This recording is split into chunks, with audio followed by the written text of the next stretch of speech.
One of the things I like to do to get ready for spring and summer is to turn all of my old t-shirts and ill-fitting t-shirts into tank tops. Start by removing both sleeves. So I just fold it.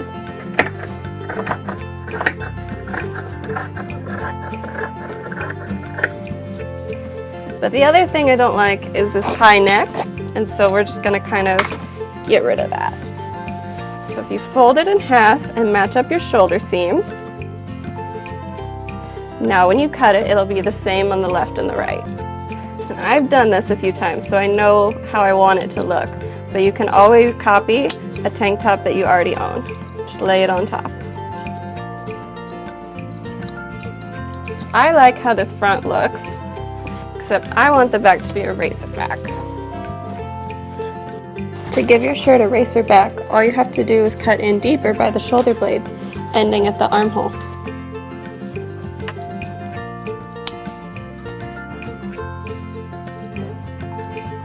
If you like my iridescent scissors, you can get them at brewersewing.com.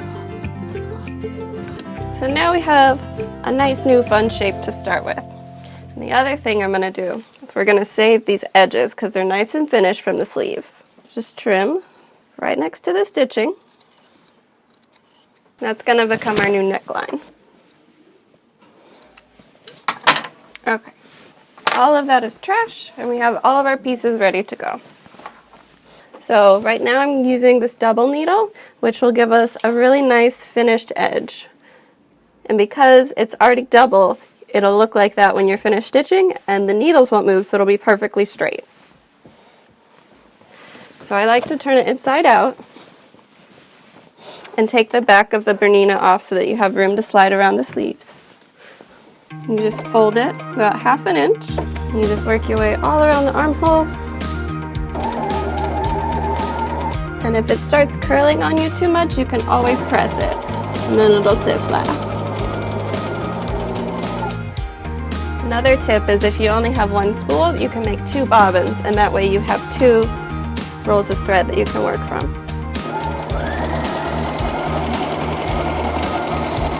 Okay, so after you finish your stitch, it looks really nice. You have your double stitch on the outside, and then on the inside, it's a zigzag. So it holds everything nice and finished, and then you can trim any extra little bits you have right up to the zigzag, and your seam is finished.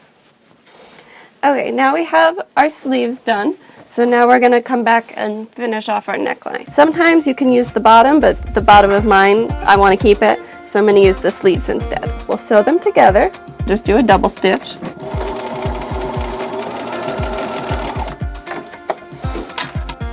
And then we'll measure against our neckline and see if we need to trim it. We want to stop there, so we'll leave a little extra. And then for the front, it looks good. So we'll finish it so it's a complete loop.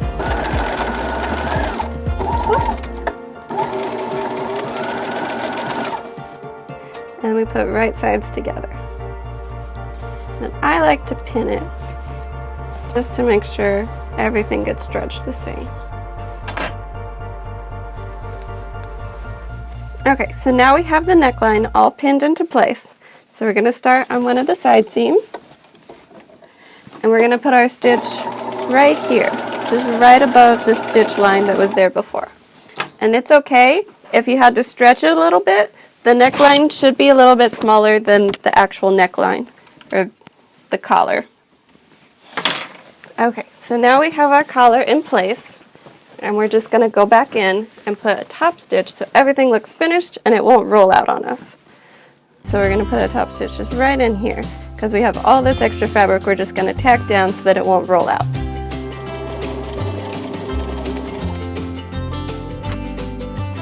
And then trim away any excess fabric. And that's all. So here it is all finished. We have our nice neckline, and it's been all pressed out. It has a top stitch, and it keeps everything laying flat. And then you can see here on the inside, it's all trimmed, and it has a zigzag so it'll stretch with the shirt. So now my shirt's ready to wear. It's way cuter. Thanks for watching. WeAllSew.com has more videos with 7th Zone Tailoring and Bernina. Thank you.